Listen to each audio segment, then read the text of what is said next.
Todo tiene que ver con todo. Miércoles, 14-15 horas. Radio Caput.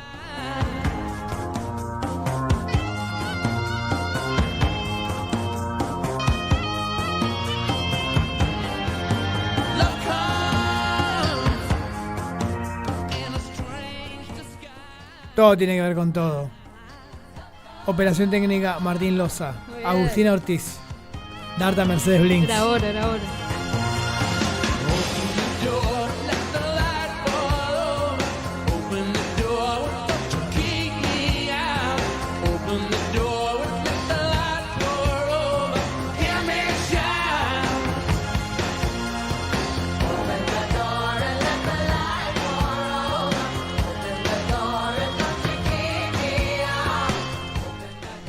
Bueno, buenas tardes, ¿qué tal? ¿Cómo andan?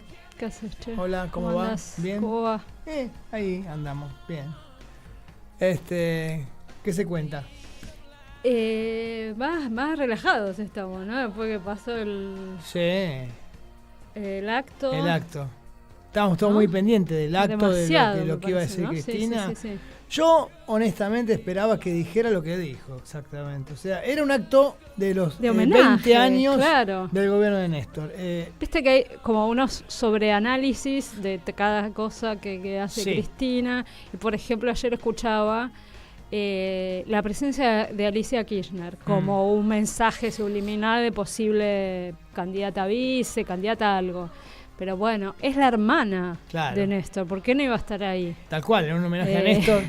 Y estaban los nietos de Cristina. Como que era raro que estuviera ahí porque no es común, o no es común que estuviesen ellos compartiendo escenario, Máximo y Cristina, pero era muy familiar la cosa. Era un homenaje a Néstor Kirchner. Estaba toda la familia. Más allá de la suspicacia sobre los posibles candidatos, que estaban más ahí, eso sí fue raro. Esa foto es interesante igual, ¿no? Sí, por eso. No hay mucho para analizar. No. Estaban ahí los que ella considera y punto. No hay mucho más para decir que eso. Sí. Pero me da risa que, tipo, bueno, y por ahí Alicia Kirchner ahí puede ser que pueda ir como... No, qué sé yo, por ahí sí, pero también acordate que es la hermana de Néstor Kirchner. Claro, sí, tal cual. Alicia puede ser candidata a gobernadora de Santa Cruz, ¿no? No sé, también escuché que uno dijo hoy, escuchaba que es como que está cansada ya, que son muchos años, pero no sé. Y puede ser. Qué sé yo, igual nada, era ese comentario sobre lo gracioso de ciertos análisis ultra, ya como sobreanalizado todo. Pero bueno, sí para mí estuvo bueno. Estuvo muy bueno. Todo. Yo no pude ir, vos estuviste, ¿no? Yo estuve, sí. ¿Cómo lo Estuvimos viste? Ahí. Que escuché... Está apagado el teléfono. No, estamos llamando. No salió al aire que dijiste está apagado. Bueno, yo lo estoy diciendo. Qué raro, ¿no? Porque le dije y cuarto, más o menos, ¿qué hora es? Y 12. Bueno, esperemos 3 minutitos más, porque le dije y cuarto. No voy a decir quién. ¿Qué te iba a decir? No, porque escuché, no me acuerdo si Nancy Pasos la que dijo, que como que vio una plaza triste, como de despedida, que es verdad, digamos, hay un factor de bueno, que capaz sea uno de los últimos actos de este porte de Cristina. Sí. Entonces, no digo que se haya despedido ni mucho menos, pero por ahí algo de eso había. Con respecto a la candidatura, seguro, digamos, ya es como que basta de esperarla, y me parece que eso también alivió y ordenó y dijo, bueno, listo, hasta acá hicimos toda la laraca posible, toda la fuerza posible, todos los más no se puede hacer. La demanda, los llamamientos posibles, ya más no se puede hacer. No se puede hacer, pero, ni puede dar más Cristina tampoco, claro, seamos honestos. Pero, digamos, me parece, ella señalaba, Nancy Pasos señalaba la cuestión de cierta tristeza, pero me parece que primó más otra cosa. Yo no estuve, pero por lo que pude ver, lo vi mucho por las coberturas de la televisión. No vi tanta... No, había una emoción manifiesta tristeza, en la voz de Cristina, porque estaba recordando a su compañero de política, de todo, de la vida, de todo, ¿no? O sea que era inevitable que eso hubiera sucedido, que estuviera embargada de alguna manera. Pero después no, tristeza, yo no le noté tristeza, le noté la misma firmeza de siempre. Decir la gente. La gente.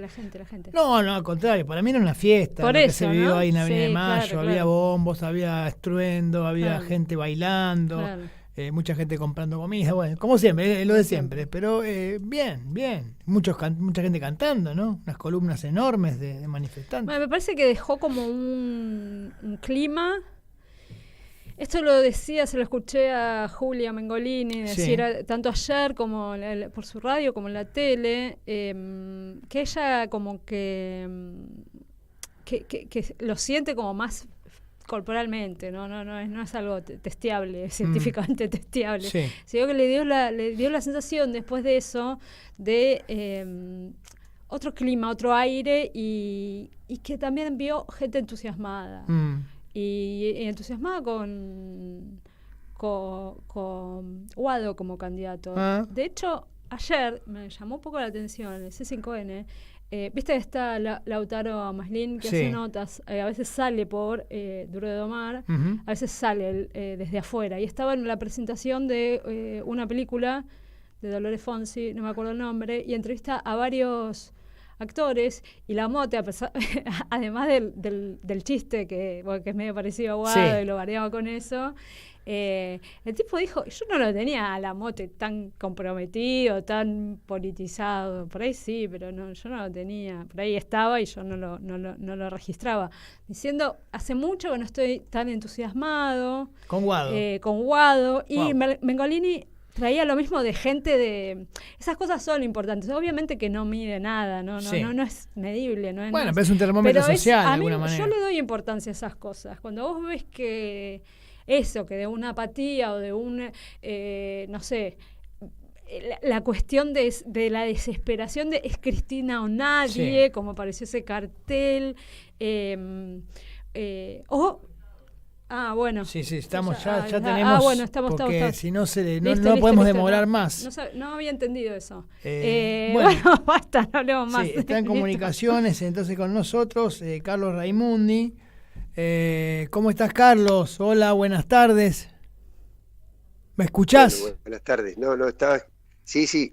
¿Ustedes me escuchan? Sí. Te escuchamos perfectamente, muy clarito. Bueno. No, yo los estaba escuchando. También con entusiasmo que transmiten. Yo no sé, hubiera dado lo que no tengo por estar allá. ¿Vos estás en Washington? Están hablando de la Plaza del 25, ¿no? Yo estoy en Washington. Sí. Pude estar representado por familiares, por amigos, por mis hijos, pero no estoy. Y vos sabés que justo ayer me llega una cosa que ustedes también la habrán visto, porque no es la primera vez, pero vos sabés que hay una entrevista de Novarecio a Dolina, y entonces Novarecio, viste que no entiende mucho estas cosas. Nunca entiende, pobrecito. Le dice, pero qué festejaba, no era sobre esta plaza, era anterior, pero no importa. Le pregunta, ¿y qué festejan? Y festejamos estar juntos, le dice. Claro, como no hay un motivo muy explícito que yo te pueda... Cada uno tiene el suyo, pero festejamos que somos el pueblo, que al lado tenemos un hermano que padece cosas parecidas, que tiene objetivos parecidos, esperanzas parecidas, y hay sectores de la sociedad que son minoritarios y que no entienden la alegría popular. Me quedé pensando en eso, justamente, ¿no? Que es como un intento de racionalidad gorila, ¿no? ¿Cómo? ¿Qué festejan? A ver, explícamelo racionalmente. Y el tipo quedando totalmente afuera, quedando afuera de todo, digamos. No lo iba a entender nunca. Sí.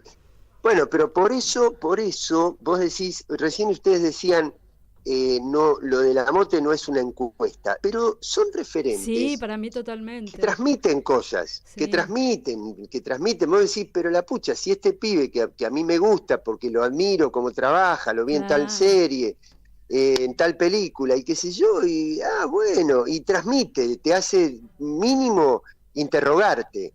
Y ya eso moviliza, digamos, ¿no?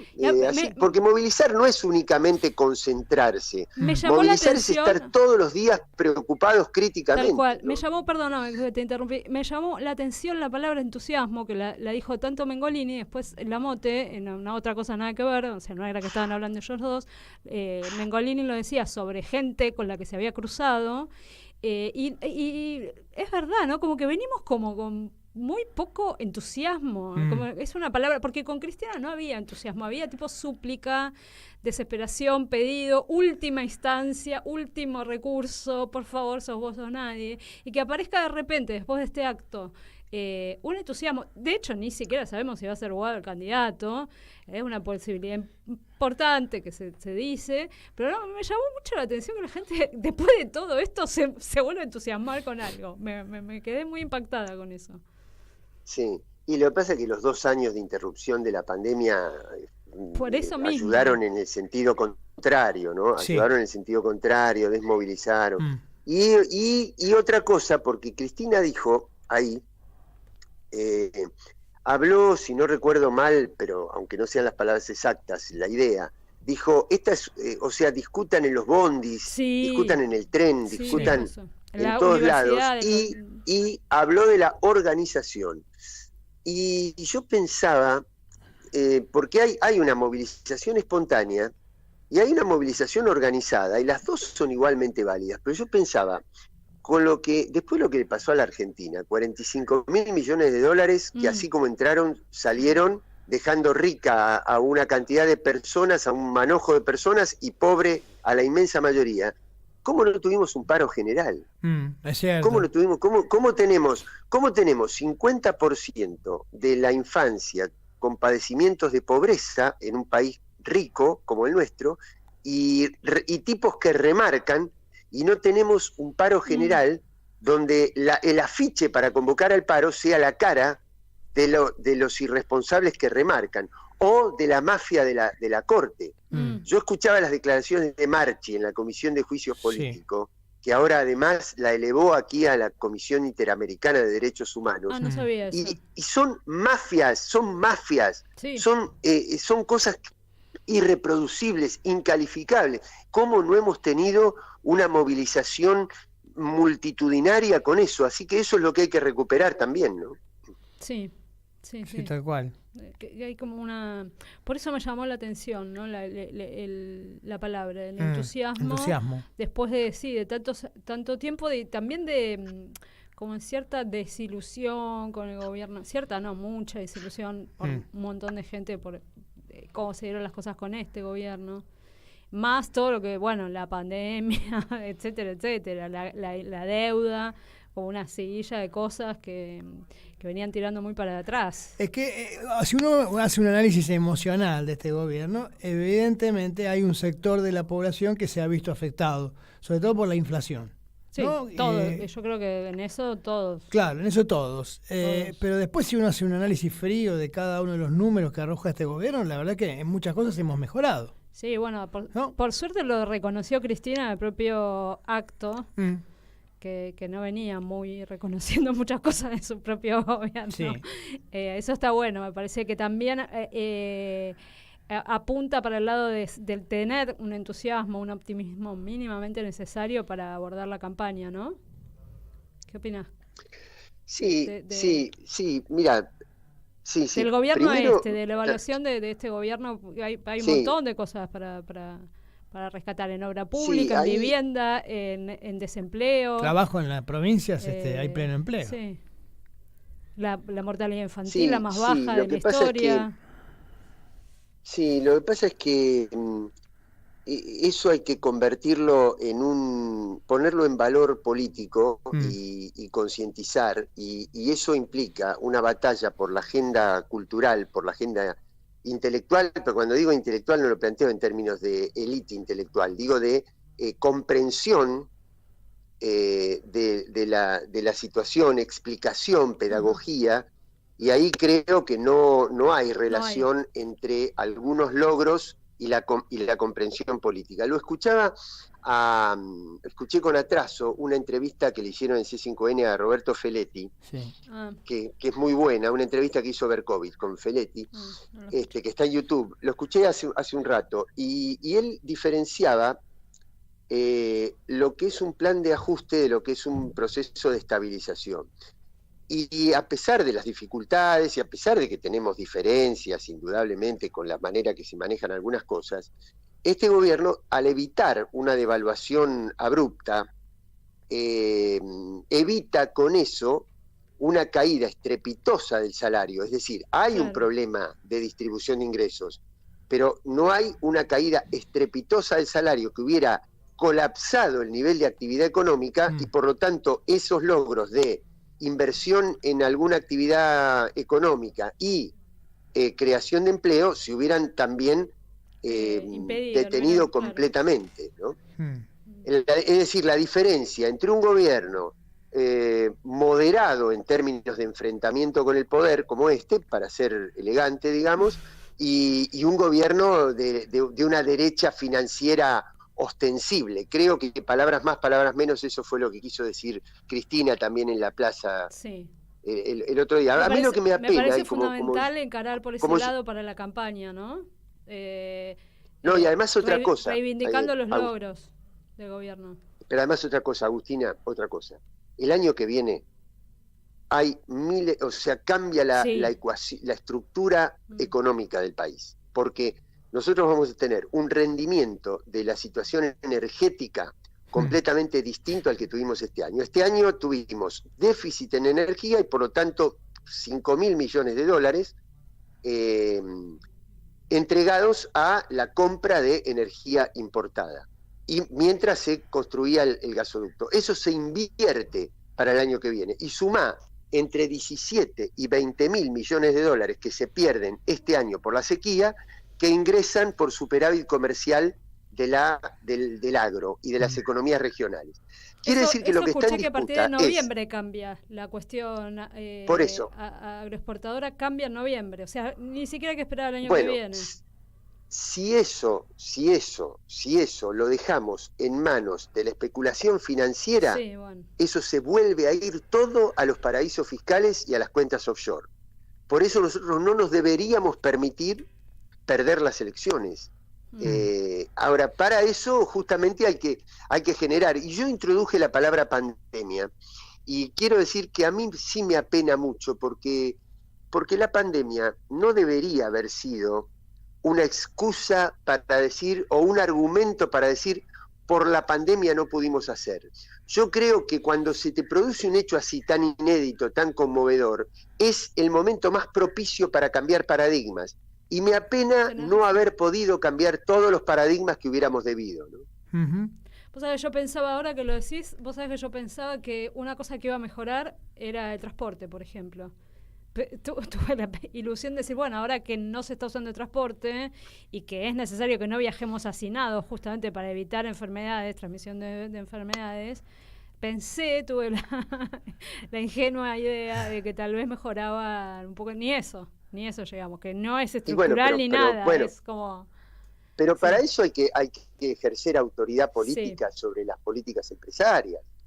Así de simple, lo mismo que la energía, lo mismo. Digo, ¿cómo puede convivir una cantidad de utilidades tomadas en miles de millones de dólares de las empresas energéticas con la falta de inversión?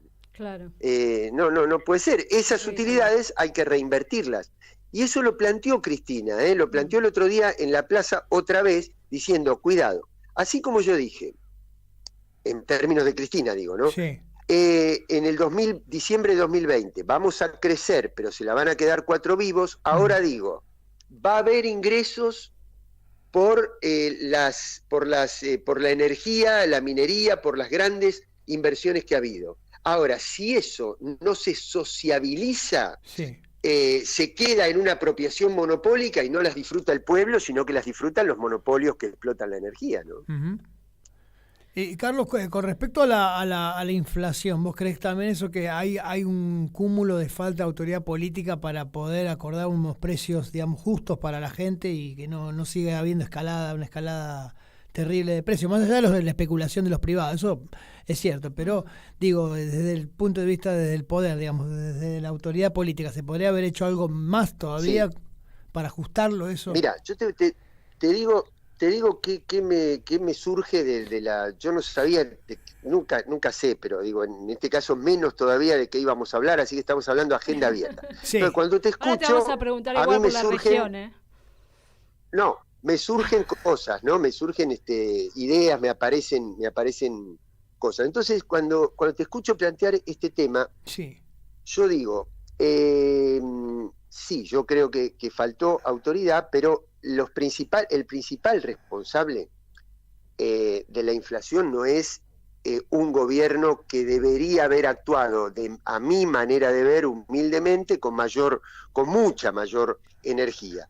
Los responsables son las 20 empresas que también Cristina mostró en el anteúltimo discurso en La Plata, en el Teatro Argentino, mostró un gráfico con los 20 nombres, dijo, en 2 empresas se concentra el comercio de bebidas, en tal el de los envases, el tal el de las harinas y las harinas, y así, ¿no?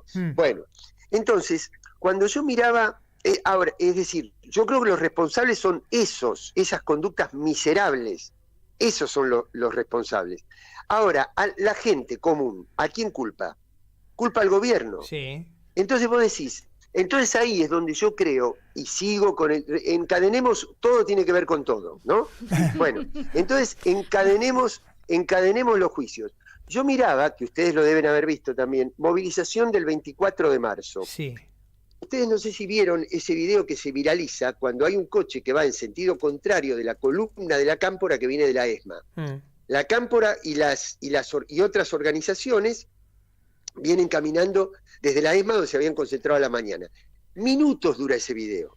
Kilómetros y kilómetros. Miles y miles de jóvenes. Un salto cualitativo, a mi juicio, sería que una parte importante de ese capital político que tiene la Argentina, juvenil, que además disputa en los espacios con Milei, te muestre en la entrada de los supermercados la cara de esos perversos, miserables, mafiosos, que cuando hay más del 50% de los pibes que tienen hambre, te remarcan los precios. ¿Entendés? Entonces digo, y sí, ahora cuando uno dice autoridad política, no es únicamente medidas técnicas, es convocatoria a las organizaciones libres del pueblo a movilizarse y a ejercer la función pedagógica de la política. Ocupar realmente las calles y mostrar cómo es la situación real, ¿no? A la gente. Pero claro, ¿y quiénes son? ¿Quiénes son? Porque entonces el pueblo, vos te lo montás como aliado y no como enemigo, porque la culpa después la tiene Massa, que puede luchar más o menos o regular, o a mí me puedo tener alguna diferencia, está bien, pero eso es secundario, pero no es el responsable. Los responsables son los grupos. Ahora, si vos no mostrás, no ejercés la labor pedagógica de la política, de politizar esta cuestión, de enviar un mensaje para que el pueblo, que es el principal aliado que tenemos, que es el principal sujeto que nos va a dar la base de sustentación, lo tenés que tener de tu lado, no lo podés tener enfrente. Y eso creo que es una asignatura pendiente.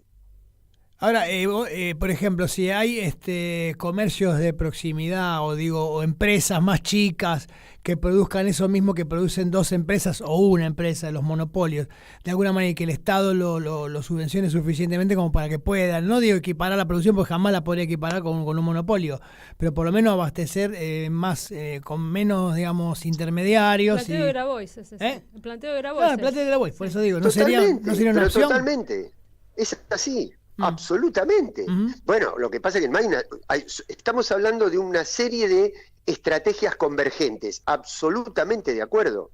El mercado central y multiplicar la idea de los mercados centrales que eliminan la intermediación entre el productor y el consumidor final, no te modifica la estructura del mercado, pero te va avanzando de tal manera que pone precios testigos que le obligan a algunas empresas privadas a bajar el precio, porque si no el consumo se le va al otro lado. Claro. Y entonces vos alimentás un círculo descendente, un circuito descendente de los precios. No, por supuesto que es una estrategia absolutamente válida y necesaria para... Mirá, lo está haciendo Mario Secco. Sí. Yo estoy afiliado al Frente Grande. Mario Secco preside el Frente Grande. En Ensenada tiene un mercado central que hace que la gente... Yo sé que es muy posible lograr eso. Es cuestión de vocación política de hacerlo, ¿no? De intentarlo, ¿no? Bueno, pero por eso es que yo creo... A mí cuando me dicen... el programa está bien. ¿Quién puede estar en contra de que habría que tener un programa de gobierno? Yo no estoy en contra del enunciado.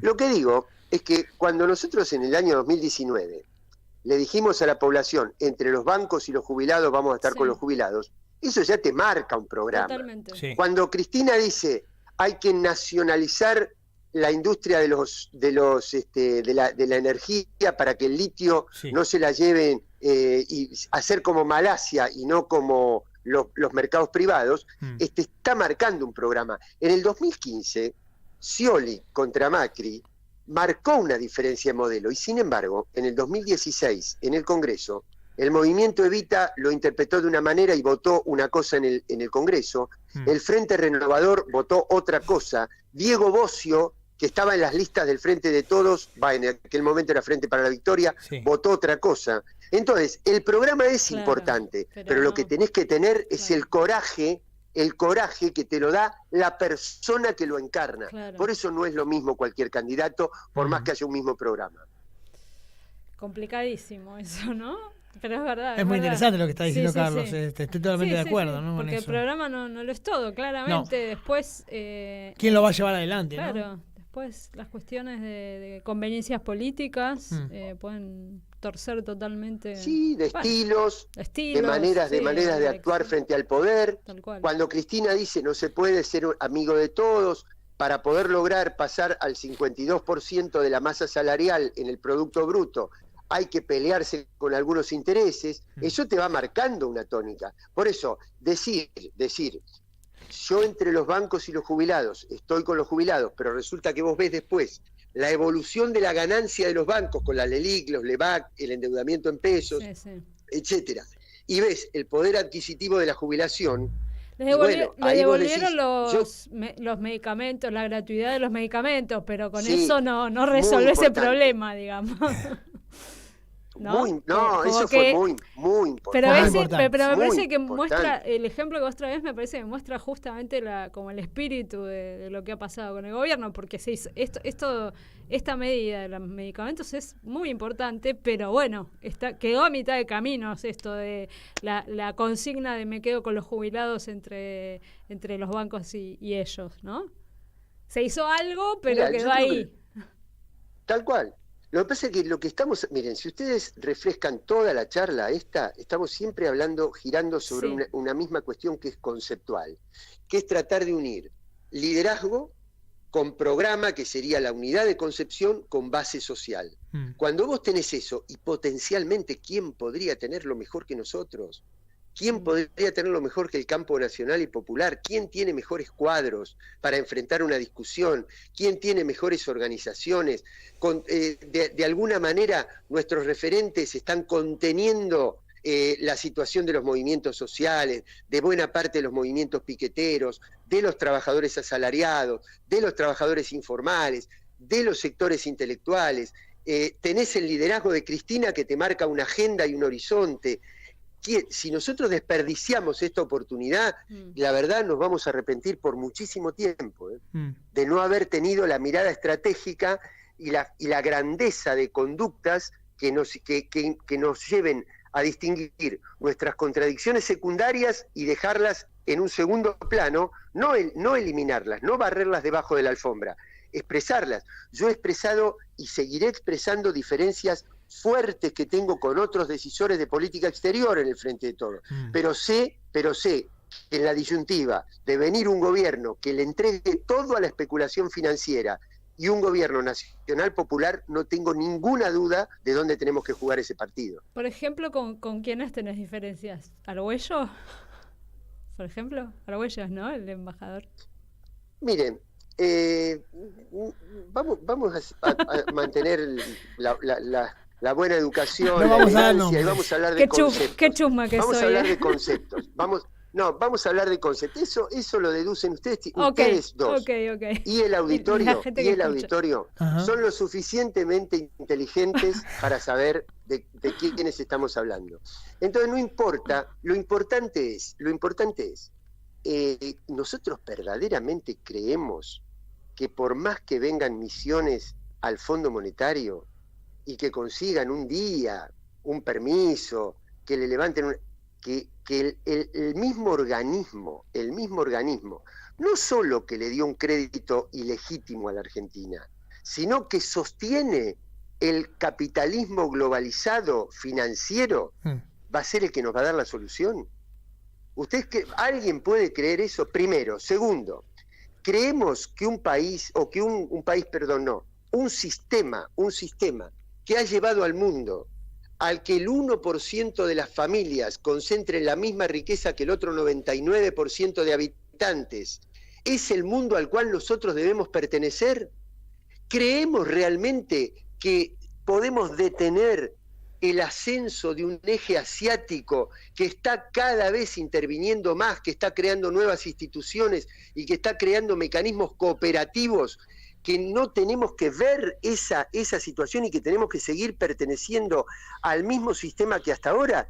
Bueno, hay gente del frente que cree que sí, yo creo que no, y estoy dispuesto a dar ese debate. ¿Massa qué cree? Pero siempre sabiendo que tenemos que ganar las elecciones. Porque Massa estaba en este momento en China, si no me Está equivoco. en China, sí, con el tema de los swap. ¿Cómo ves? Se dice que entre Guado y Massa están los posibles candidatos, que Kicillof ya quedó casi descartado, que queda en la provincia. No lo sabemos, ahora hay una reunión de gobernadores donde también ellos van a traer su propuesta. No sabemos los apoyos de la CGT y de la cuestión gremial para dónde irán, pero están entre ellos dos la cosa. Mucha gente del Frente de Todos, el palo más kirchnerista, le va a costar muchísimo votar a Massa en el caso de que sea el candidato. Y una de las cuestiones que se juega es justamente esto que acabas de plantear con él, porque no está toda su cuestión de su vinculación, que hasta salió en los Argenleaks. Sí. Y me parece que ahora está en otra posición, me parece a mí, ¿no? Como que revió esa postura y él mismo está como, por lo menos teniendo una cuestión mucho más pragmática. Mira, sería una falta de decoro de mi parte desde Washington hacer señalamientos sobre candidaturas después de que dije todo el tiempo que me parecía que la candidata tenía que ser Cristina, porque una elección con... Ahora les respondo eso, no es que lo quiera eludir, pero yo lo que pensaba en el imaginario que yo me había trazado es que una campaña con Cristina no era una campaña entre candidatos a presidente, era un manojo de candidatos y Cristina muy por encima, una estadista que vos la nombrás en cualquier rincón del planeta y saben de quién estás hablando, que era la única capaz de alinear a todas las fuerzas, aún las que tuvieran menos simpatía con ellas, ejercer una conducción y fijar una agenda. Una especie de campaña similar a la que había tenido Perón en septiembre del año 73 con relación a los otros eran candidatos y Perón era Perón.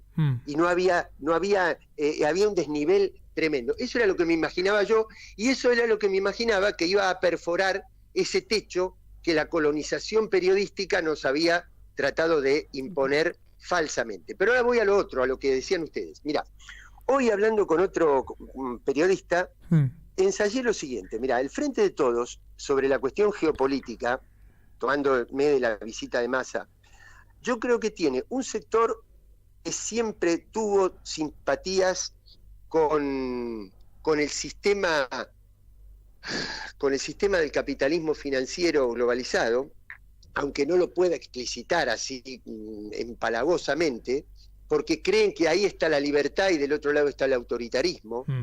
y yo les aseguro que viviendo aquí en Estados Unidos uno se da cuenta cómo se deteriora socialmente la situación, y del otro lado tenés un país como China que en los últimos 30 años sacó a 500 millones de seres humanos de la pobreza. Ahora, uno es el modelo de la democracia, entre comillas, y el otro es un país autoritario. Muy bien, hay sectores que simpatizan con el modelo de la democracia. Después lo veo, aunque también te dicen, reconocemos que China está creciendo, también te lo dicen, porque tampoco son ciegos. Después tenés otro sector que es más pragmático, que cuando conviene es Estados Unidos, cuando conviene es China.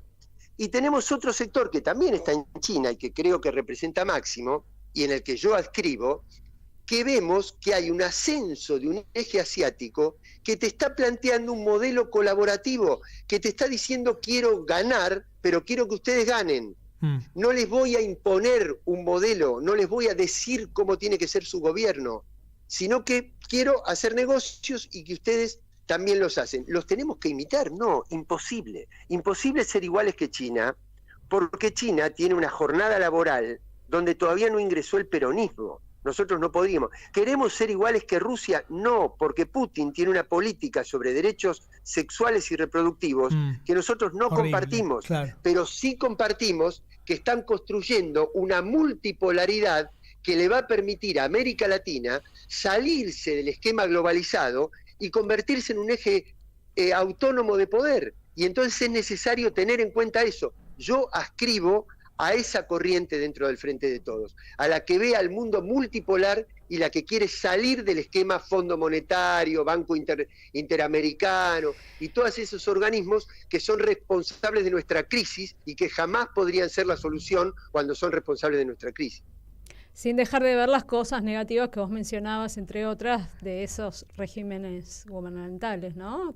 Porque también está, hay una rama, digamos, que idolatra a Putin, por ejemplo, porque como a raíz de la guerra, por ejemplo, como sería lo contrario a la OTAN, entonces es nuestro líder de liberación revolucionaria, cuando es muy polémico pensar así, pero está esa vertiente dentro del campo popular, ¿eh? También, pero claro, pero ahí hay que poner una responsabilidad muy grande de la OTAN. Cuando uno ve cómo la OTAN está fortaleciendo el incremento del presupuesto de armas de los países europeos y derivando al complejo militar industrial, lo que tendrían que estar derivándose a las energías limpias, a la educación, a la igualdad, a detener las corrientes de inmigrantes forzados, uno dice, yo no digo que no haya una responsabilidad de Rusia, lo que digo que hay que contextualizar eso, primero. Y segundo, no, desde luego, pero por algo Perón inventó el concepto de tercera posición, y por algo, basados en ese concepto que se planteó por primera vez en 1949, en la década de los años 50 se creó el movimiento de no alineados. Yo estoy hablando de un bloque autónomo de los grandes polos de poder que hay que actualizar. Desde luego que el mundo no es el mismo que en ese momento, pero conceptualmente el concepto de autonomía y de integración latinoamericana está vigente. Es menos diferente de lo que a veces creemos que es de aquel mundo, porque hay cosas que, bueno, siguen jugándose. De hecho, mira lo que pasó en España, digamos, gana la ultraderecha con el miedo al comunismo, una locura. Sí, ¿no? Sí. Todas esas cuestiones siguen en los imaginarios y jugándose en los países, digamos, Rusia versus Estados Unidos versus China, son cosas muy siglo XX. Bueno, pero ya no es una bipolaridad, ¿no? No, es un poco más abierta. Sí, totalmente, con obviamente cambios que uno a veces cree que son mucho mayores, que ese mundo desapareció. Exacto. Y sin embargo está todo ahí todavía. Sí. La cuestión nazi en los países. Hay mucho latente de lo que quedó sepultado. Mucho, ¿viste? Vos decís, bueno, listo, Segunda Guerra, se acabó el nazismo y está ahí todo eso todavía. No terminó de morir, digamos. Sí. Bueno, estamos en ese momento que diría Gramsci, ¿no? Que todavía no termina de nacer lo que tiene que nacer y no termina de morir lo que tenía que morir, ¿no? Sí. Aunque la configuración parece completamente distinta. Exactamente, una vez más, escuchándolos, yo pensaba, uno puede tomar la guerra actual en como un acto de agresión de un Estado sobre otro, o puede tomarlo como un emergente de un proceso de reconfiguración del orden mundial. Si se toma así, entonces uno relativiza determinadas cosas y las pone en un contexto mayor. ¿Cuál es ese contexto mayor? Que la Argentina está ahogada por la cuestión del dólar, sí, y que la OTAN pensaba que sancionando económicamente a Rusia iba a hacer crecer el área dólar, y lo que hizo fue hacer crecer el área no dólar. Y eso implica un equilibrio de poder financiero y monetario en el mundo que América Latina la favorece. Segundo punto, la guerra. Lamentablemente, una tragedia humanitaria de todo tipo, la guerra genera consecuencias que se extienden mucho más allá del alto al fuego, porque genera resentimientos, pobreza, una cantidad de conductas tremendas. Exacto, pero fíjense, aún reconociendo que el origen es una tragedia, incremento de los precios internacionales de alimentos y energía que América Latina tiene superavitariamente. Sí. Entonces uno dice, pero yo le digo a ustedes o a los que están escuchando, miren, si usted tiene un amigo que tiene un negocio donde vende cuadernos, qué sé yo, para la escuela, viromes, y las viromes aumentan de precio y los cuadernos aumentan de precio, ¿estarían felices? Bueno, muy bien. América Latina tiene superávit de alimentos, superávit de energía. Aumentan los precios. Los pueblos cada vez más pobres. ¿No es momento que nos dediquemos a estudiar la apropiación de la renta de nuestras riquezas? Sí. Y convencer a los pueblos que esas riquezas son de los pueblos y no de los monopolios que se favorecen con el aumento de precios. Es decir, contextualicemos este momento mundial, ejerzamos la autoridad política, ejerzamos la pedagogía política y saquémosle el provecho, que es el provecho que los movimientos nacional populares, cuando Perón decía, la política interna no está desligada de la política internacional, porque todo lo que pasa interiormente, y más en un contexto con tecnologías que nos comunican online como hoy, está vinculado a lo que pasa en el mundo. Entonces, tomemos esto para el ejercicio de nuestra soberanía y no de nuestra resignación. Bien, muy claro, Carlos. La verdad que, bueno, hoy más que nunca todo tiene que ver con todo en el sentido de que todo está conectado al mundo, ¿no? Estamos más conectados que nunca. Y todo influye sobre todo. Sí, hay días que estoy más ordenado y otros días que estoy más espontáneo, y hoy fue agenda abierta absoluta. Bien. Atendí el teléfono y dije que sea, yo soy ateo, pero dije que sea lo que Dios quiera. Me encomiendo a Dios y a María Santísima, sí. Así es que están enamorados. Bueno, un poquito América, ¿no? El bloque que estás vos ahora, estás ahí, Noea. Antes de... Sí, perdón. Disculpame vos. Quería comentarle un poco lo que veníamos hablando. Antes de salir al aire nos preguntábamos sobre qué países consultarte y empezamos a ver Colombia, Perú, qué sé yo, y vos dijiste Bukele, hablemos de Bukele, El Salvador. ¿Quién dijo eso? Él, el Cristian. Yo, Darta. Porque, es una, digamos, como un liderazgo emblemático del que se habla mucho y que muchos acá, amantes de la derecha y del orden, yo qué sé, quieren tener ese tipo de cárceles, no sé. Bueno, se habla mucho de este régimen de Bukele. Lamentable para mí, ¿no? Pero bueno.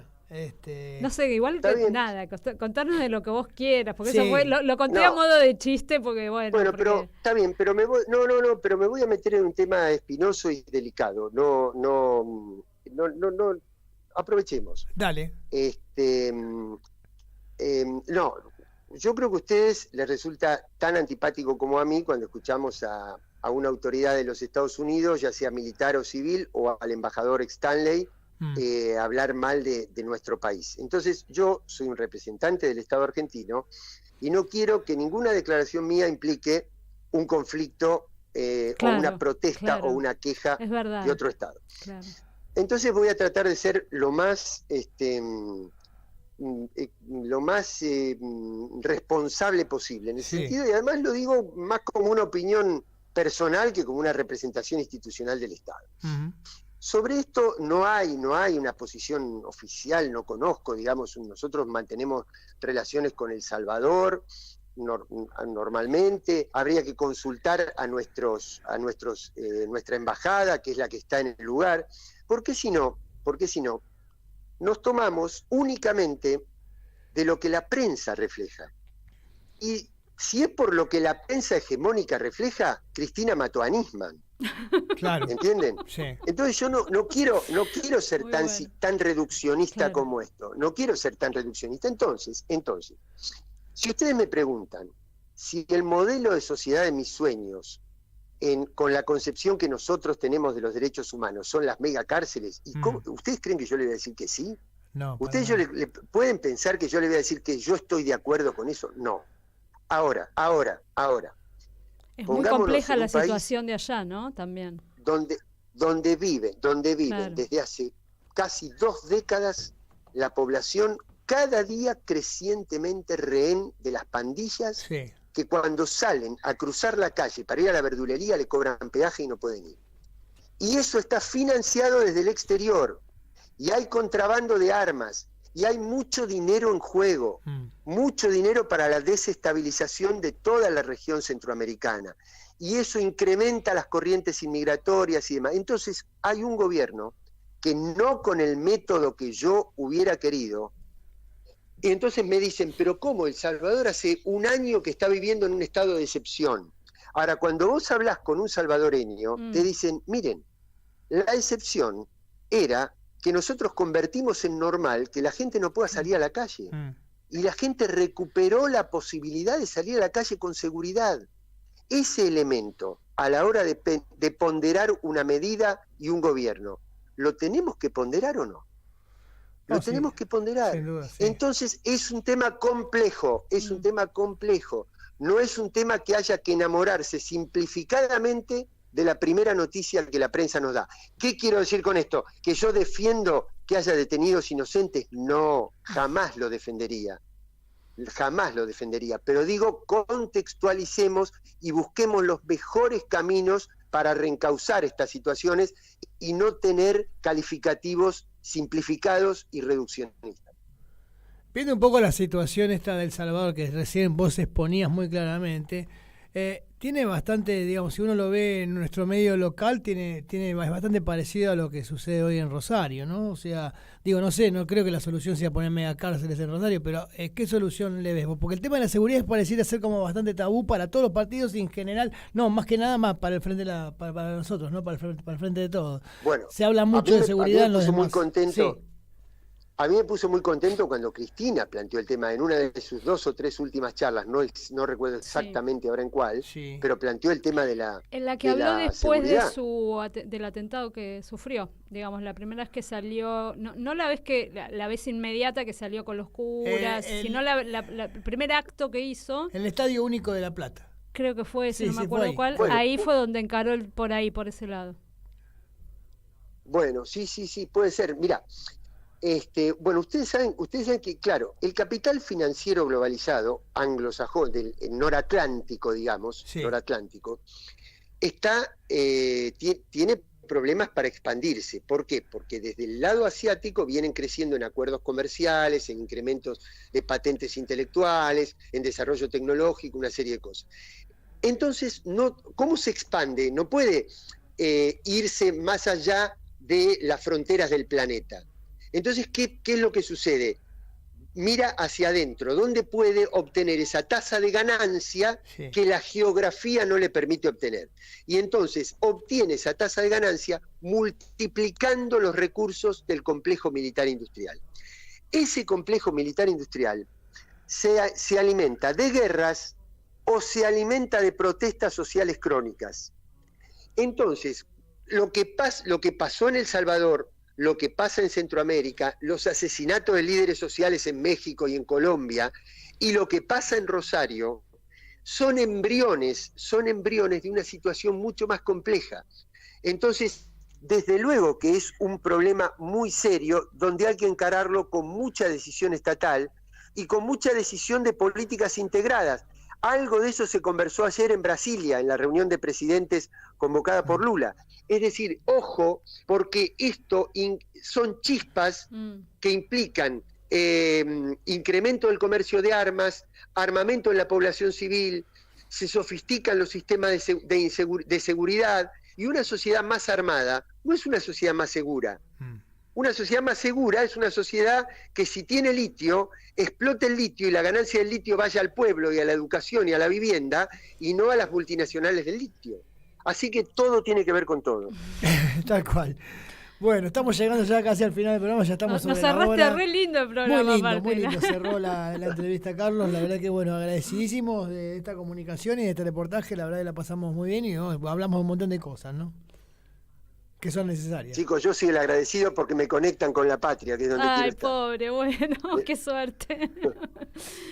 Bueno, nos seguiremos comunicando entonces. Dale. Muchas gracias. Les mando un abrazo por grande, tu tiempo. Un abrazo grande, Carlos, muchas gracias. Hasta luego. Chao. Bueno, ya nos estamos yendo. Bueno, recién hablábamos con Carlos Raimundi, embajador ante la OEA. Eso no lo habíamos dicho al principio. Claro, te lo iba a preguntar bien cómo era. Embajador ante la OEA. Embajador por Argentina ante la OEA. Por eso está en Washington, exactamente. Exacto. Bueno, el 25 él no pudo estar en la concentración, pero bueno, hizo un acto muy, muy lindo. Está en YouTube, lo pueden buscar. Ahí en Washington dio un discurso sobre el 25 de mayo.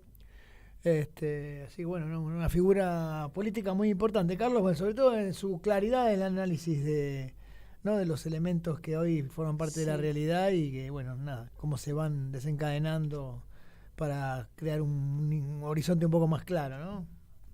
Sí, y también esto de la interconexión, ¿no?